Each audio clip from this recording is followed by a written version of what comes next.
बाहवे हिरण्यवर्णाय हिरण्यरूपाय हिरण्यपतये अम्बिकापतये उमापतये पशुपतये नमो नमः।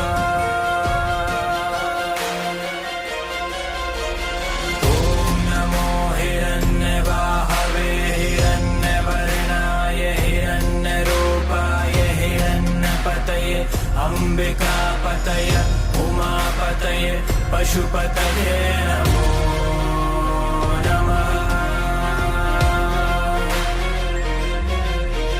ॐ नमो हिरण्यबाहवे हिरण्यवर्णाय हिरण्यरूपाय हिरण्यपतये अम्बिकापतय उमापतये पशुपतये नमो नमः।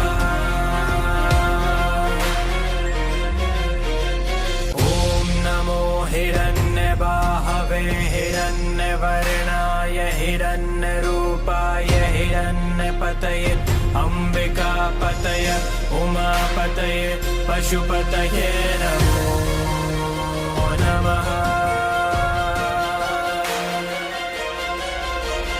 ॐ नमो हिरण्यबाहवे हिरण्यवर्णाय हिरण्यरूपाय हिरण्यपतये अम्बिकापतय उमापतये पशुपतये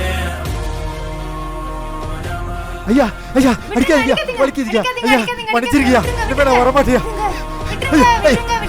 ஐயோ வேண்டாம் வேண்டாம் அடிக்காதீங்க ஐயோ வலிக்குது வலிக்குது வேண்டாம்.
என்னன்னா இது வாழ்க்கை வாழறதுக்கு தான், சாகிறதுக்கு இல்ல. உங்களுக்கு என்ன இல்ல?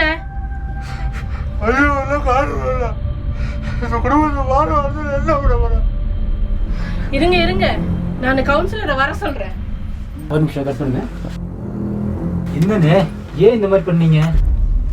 என்னண்ணே என்னாச்சு? ஏன் சாக போறீங்க?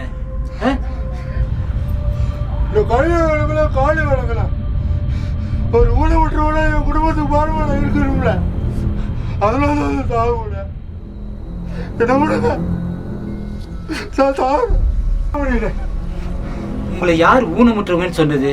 நீங்க மாற்றுத்திறனாளி. நீங்க மற்ற திறமைசாலிகளுக்கெல்லாம் ஒரு திறமை கொண்டு வர மாற்றுத்திறனாளி. உங்களுக்கு என்ன வேணுமோ நாளைக்கு அது உங்களுக்கு வந்து சேரும், சரியா? நீங்க அதுக்கப்புறம் நீங்க குடும்பத்தை நீங்க கவலை இல்லாம பாத்துக்கலாம். நீங்க எதுக்கும் கவலைப்பட வேண்டாம். குடும்பத்தை பாப்பீங்க, எல்லாரையும் பாப்பீங்க.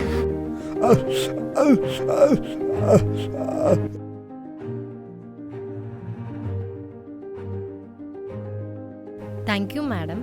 அடுத்த வாரம் எப்போ ஜட்ஜ்மெண்ட்? ஒன்றும் கவலைப்படாதீங்க, ஜட்ஜ்மெண்ட் நமக்கு சாதகமாக தான் வரும். வணக்கம். இளம் வயது சாதனையாளர் நிகழ்ச்சிக்கு உங்களை அன்புடன் வரவேற்கிறேன்.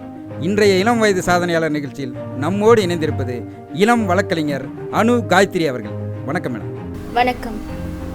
நீங்கள் இந்த இளம் வயதிலேயே நீங்கள் ஆஜரான எல்லா கேஸ்லையும் வெற்றி அடைஞ்சிருக்கீங்க. உங்களுடைய வெற்றியின் ரகசியம் என்னன்னு நாங்களும் தெரிஞ்சுக்கலாங்களா? சின்ன வயசுலயே நிறைய அவமானப்பட்டோம். அப்பா ஒரு மாற்றுத்திறனாளி, அம்மா சிப்காட்டில் தொழில்பேட்டையில் ஒரு ப்ரெஸ்ஸில் ஒர்க் பண்ணாங்க.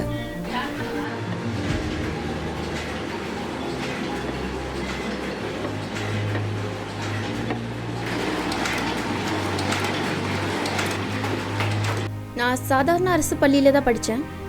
பஸ் பாஸ் இருந்தது, பஸ் பாஸில் தான் ஸ்கூலுக்கு போவேன். அரசு சட்டக்கல்லூரியில் படித்தேன். நான் தான் முதல் பெண் பட்டதாரி எங்கள் குடும்பத்திலேயே. அதனால் எனக்கு நிறைய சலுகைகளும் கிடச்சிது. ஓ அப்படியா? அப்படின்னா இந்த வெற்றியை நீங்கள் உங்கள் அம்மாவுக்கு சமர்ப்பிப்பீங்களா இல்லை உங்கள் அப்பாவுக்கு சமர்ப்பிப்பீங்களா? 2 பேருக்குமே இல்லை. ஒரு குடும்பம் நல்லபடியாக முன்னேறதுக்கு நல்ல வருமானம் வேணும், சமூக நீதி வேணும். எங்கள் சின்ன ஊருக்கு மினி பஸ் வசதி இருந்ததுனால எங்கள் அம்மா மினி பஸ்ஸில் போய் உழவர் சந்தையில் காய்கறி வாங்கிட்டு வருவாங்க. 200 ரூபாய்க்கு ஒரு வாரத்துக்கு தேவையான எல்லா காய்கறியும் வாங்கிடுவாங்க. அதுலேயும் 50 ரூபா மிச்சமாயிடும். எங்கள் அம்மா மட்டும் இல்லை, எல்லா தரப்பு மக்களும் அங்கே தான் போய் காய்கறி வாங்குவாங்க. உண்மையான சமூக நீதியை நீங்கள் உழவர் சந்தையில் போய் பார்க்கலாம். எங்கள் அப்பா ஊனமுற்றோன்ற ஒரு தாழ்வு மனப்பான்மையில் இருந்தார். ஆனால் அவர் ஒரு மாற்றுத்திறனாளின்னு அவருக்கு புரிய வச்சு அவருக்கு உண்டான வசதிகளை செஞ்சு கொடுத்து அவரை தலைநிமிர்ந்து வாழ வச்சது நம்ம தலைவரோட தொலைநோக்கு பார்வை தான். எங்கள் அம்மாவுக்கு போன வாரம் கூட உடம்பு சரியில்லாமல் போச்சு. மருத்துவ காப்பீடு இருந்ததுனால தான் குணப்படுத்த முடிஞ்சது.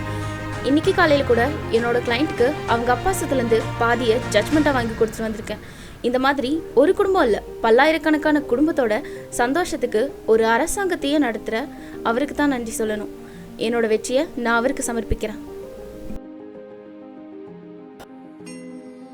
வேற்றாகி விண்ணாகி நின்றாய் போற்றி, மீளாமே ஆளென்னை கொண்டாய் போற்றி, ஊற்றாகி உள்ளே ஒளித்தாய் போற்றி, ஓவாத சத்தத்து ஒலியே போற்றி, ஆற்றாகி அங்கே அமர்ந்தாய் போற்றி, ஆரங்கம் நால்வேதமானாய் போற்றி, காற்றாகி எங்கும் கலந்தாய் போற்றி, கையிலை மலையானே போற்றி போற்றி, பிச்சாடல் பேயோடு உகந்தாய் போற்றி, பிறவி அறுக்கும் பிரானே போற்றி, வைச்சாடல் நன்று மகிழ்ந்தாய் போற்றி, மருவி என் சிந்தை புகுந்தாய் போற்றி, பொய்ச்சார் புறமூன்று மெய்தாய் போற்றி, போகாதென் சிந்தை புகுந்தாய் போற்றி, கச்சாக நாகமசைத்தாய் போற்றி, கைலை மலையானே போற்றி போற்றி, மறுவார்புறமூன்று மெய்தாய் போற்றி, மருவியன் சிந்தை புகுந்தாய் போற்றி, உருவாகி என்னை படைத்தாய் போற்றி, உள்ளாவி வாங்கி ஒளித்தாய் போற்றி, திருவாகி நின்ற திறமே போற்றி, தேசம் பரவப்படுவாய் போற்றி, கருவாகி ஓடும் முகிலே போற்றி.